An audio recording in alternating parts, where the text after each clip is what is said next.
Welcome to today's webinar. Thank you very much for attending today. Our topic is marketing your library app, unique ideas for effective promotion. My name is Brian. I'm the Director of Account Management at Boopsie for Libraries. And I usually leave everyone on mute, but you can type questions into your dashboard anytime, and I'll try to keep an eye on those and leave a couple minutes at the end for Q&A. And you can always contact us at any time after this webinar as well. So the next webinar, customer webinar we do have is scheduled for Wednesday, March 12th. It's 1 p.m. Eastern. And then that one will be Overdrive, new integration features for your mobile app. Most of you probably already have Overdrive, the Overdrive integration included in your mobile app, but we're going to discuss a couple of great new features that we're working on. We're working really closely every week with Overdrive. And it's also just a good refresher for anyone on your staff so they can better help your patrons and students download that great e-content from Overdrive through your library app. And also, if you are attending PLA in Indianapolis, March 11th through the 15th, Boopsie will be exhibiting. We'll be at booth 1344. And we're developing the conference mobile app as well. So if you can make it, please stop by and stop by our booth and say hi. So I'm going to share some pretty cool, unique, and effective ways to market your library app, including videos from a couple of our customers. But my main goal really today is just to kind of convince you to create a nice marketing plan for your library's mobile app. You can create a really great, consistent plan just regardless of the size of your library or the size of your staff. So the main goals of your marketing plan should really be to create a consistent message to identify the customers you would like to reach, be aware of your competition, and create measurable goals that you can share with your entire team. And also share a couple of stats and some interesting mobile news that can really address the importance of effective promotion, as well as some marketing mistakes. So I always enjoy going to our customers' websites because they do a lot of different creative things, and I think I've shared this one before, but this is the Largo Public Library in Florida. They slapped this big banner on a big orange garbage truck. And it's really one of the best examples of guerrilla marketing I've seen from a library. And this month, my favorite is the Kansas City Public Library. They have a great app page here, just with a screenshot of their app and a few features. And if you on their app page, they also have a cool little video they made. So I was hoping to show that, and hopefully our respective internet speeds will be fast enough. So if it is a little too slow or behind, I apologize. But you can always view it on YouTube or the Kansas City Public Library page. So it's under a couple of minutes.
Okay, so hopefully that worked fairly well, and again, you can just go to their YouTube page to view the whole video, get some ideas. But I really enjoyed their video. I thought it had a good mix of humor that wasn't really too cheesy, some effective content about the mobile app, and then it also fits in well with their YouTube page, which the library has spent quite a bit of time on. They have customized their page.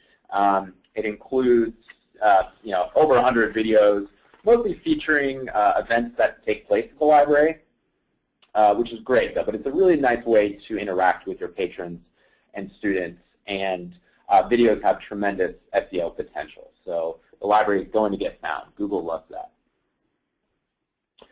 Okay, so effective promotion. If you don't, if you're not already convinced, it really does help. We looked at the usage stats of 2 separate libraries that have very similar populations. And as you can see, the top library in red does a lot of promotion on their website and on different social media sites and online, and they have just a tremendous amount of usage compared to the one that really does only in-library promotion. So you really need a mix. And it's a difference of 10,000 users in a month. So there's a few other factors there. Some of it is functionality, but most of what we can find is that it is marketing. And it's also a great idea to add the different electronic databases that you subscribe to in your mobile app. It really boosts that ROI on these resources like Overdrive and 3M Cloud Library and One Click Digital. And you can really cross-promote these databases at the same time as you promote your app to your patrons. So Seattle Public Library has had tremendous growth in digital downloadable media. And they also were one of the handful of libraries that had over 1 million checkouts through Overdrive in 2013. Frisco Public Library is the pie chart on the right. Almost 40% of their 3M Cloud Library users actually were from the Boopsie mobile app. So that's a little higher than normal. That's great. We work really closely with 3M to get these numbers. But although it's higher than normal, we still usually see about a 30% increase in your online databases once you put it in your Boopsie mobile app. Okay, here's a little bit of news that is kind of cool and can affect you. So Google App Indexing is a new feature from Google. It turns up in their search results, and it's something to keep an eye on. It definitely can affect your library's mobile app going forward. For now, they're just testing it, but basically they're trying to create a seamless user experience across sites and mobile apps from that search results page. And what they're trying to do is when users tap on these deep links, your app or an app will launch and take them directly to the content they need. So, and as I said, it's only being tested with a handful of apps, but something to be aware of, and if library mobile apps can be in there soon, that would be great. Okay, so as much as I enjoy great marketing ideas and seeing what you're doing, it's probably even more fun to look at some mistakes other companies have made in mobile promotion. So all of you do receive a QR code from Boopsie when your mobile app goes live. It's a great tool to help your patrons and students download your app faster and easier.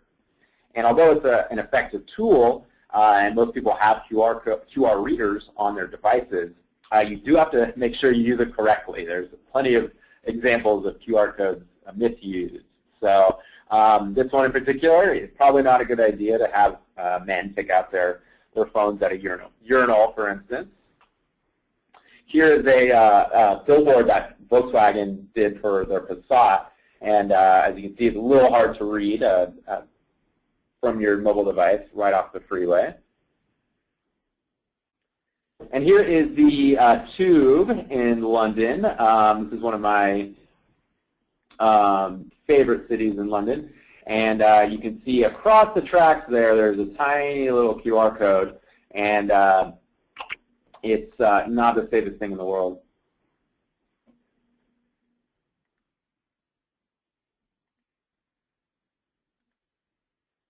Okay, one more to keep it the toilet theme here. I'm not sure why anyone would want to scan this code to get this content in the toilet, but even if you did, it'd be extremely hard to get your device and QR reader to reach that QR code. So the point is, you get these QR codes, but you do have to keep your customers and your patrons in mind about placement and ease of use. Here's another cool one. This is a South Korean Subway. So Home Plus, which is a supermarket branch of Tesco, created virtual stores in subway stations in South Korea.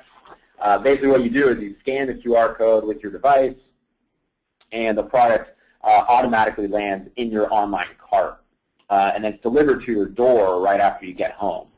Home Plus said it's been a great success. They became the #1 supermarket in online markets. They had 130% sales growth and increased the number of new registered members by 76%.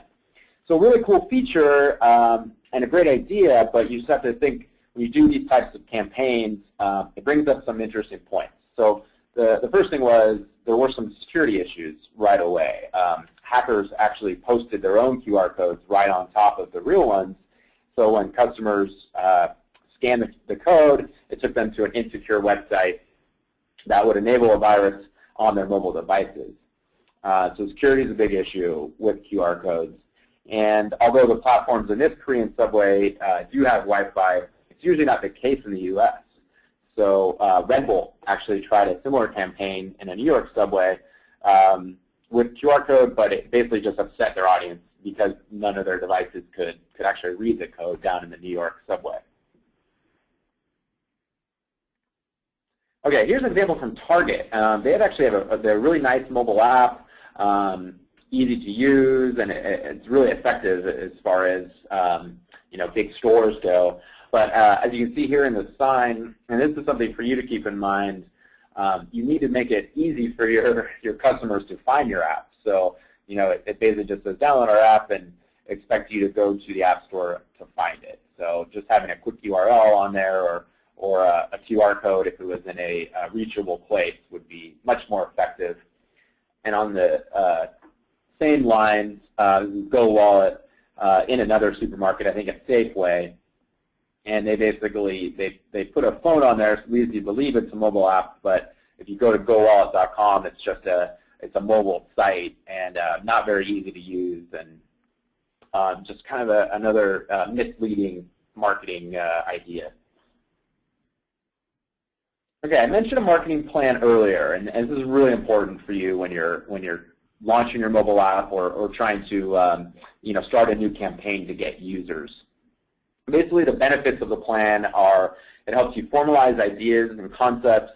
It really will help you keep focused, helps you establish tasks, different timelines, and the best part is it can really help you obtain funding once you show your plan. So the first thing is you should really try to analyze different target markets if you're trying to reach the youth market, for example, or students.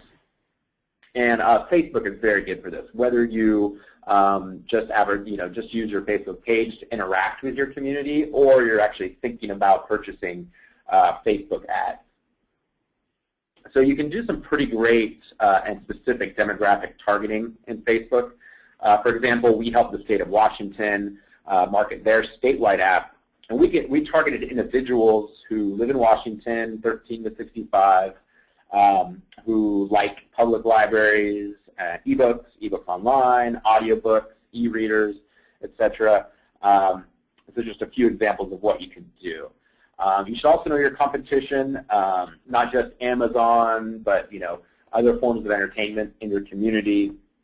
And really try to figure out what type of other mobile apps your community uses, whether it's newspaper app or Fandango or Pandora for music, things like that. And again, this is kind of quick to discuss the marketing plan, but we're happy to work with you to help you tweak your plan or kind of create one from scratch. Okay, real quick, a couple examples of some customers. Fort Worth Library has a great homepage, really clear, consistent message.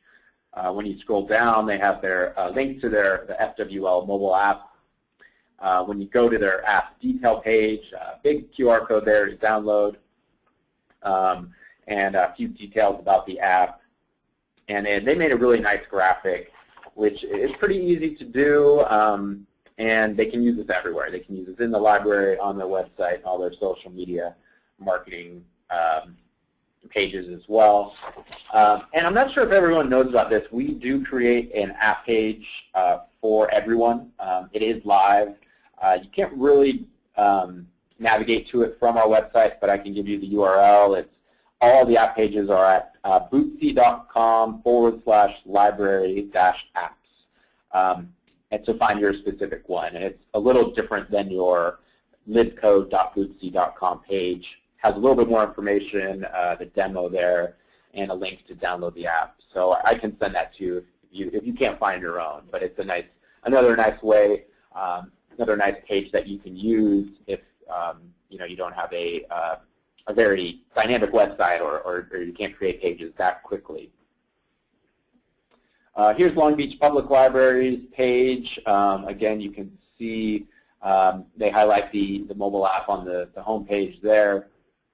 I have a simple detail page, and you may be able to see it, but they also highlight their mobile app right in their Twitter profile description right there.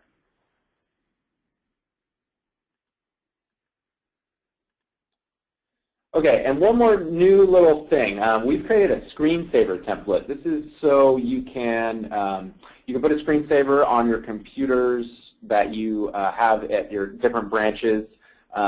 Real simple way to advertise your app. We've created this for free.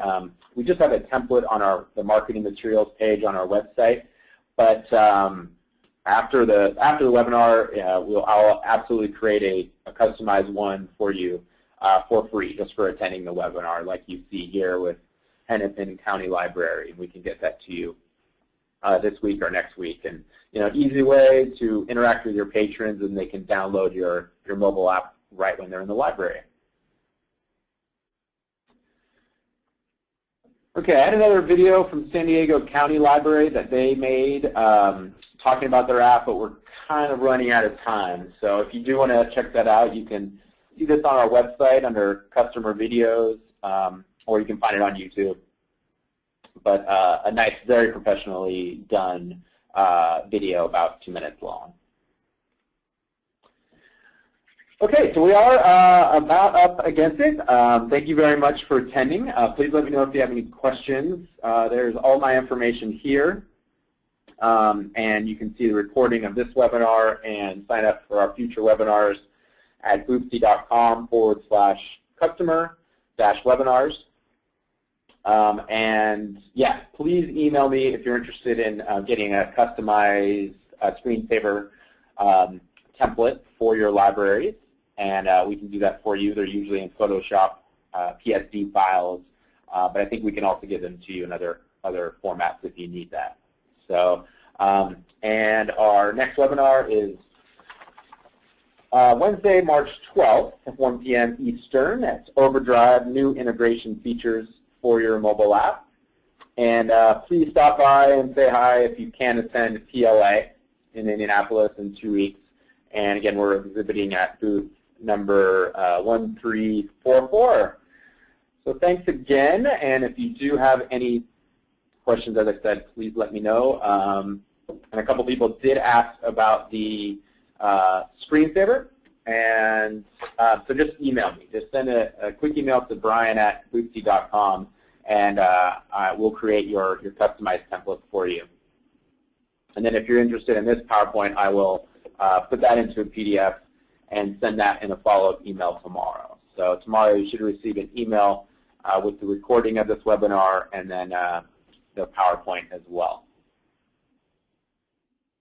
Okay, are there any other questions? If you need anything, you can always follow up with me. Please feel free to email me anytime. And also, if you have any questions about your library app or need anything else, we're always here to help. So that looks like that's about all the questions. Thank you very, very much for attending, and we'll be in touch. Thank you.